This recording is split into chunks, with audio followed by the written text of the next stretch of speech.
Here I have Peugeot Expert, and let me show you how to reset the audio settings in the following car. So at the very beginning, let's start by using the home screen, or you need to here press the music button to, of course, open the radio or some other source of music. Then all you need to do is select here options. This is the down right corner right here, and from options you can choose here the audio settings. So as you can see in audio settings, you can change some bass, medium and trebles, tones, but if you miss something and you would like to just reset them, you can press the reset button, and this will reset all audio settings, tone and balance.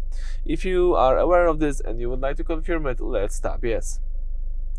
That's it, you just reset the settings and you can use your default audio configuration.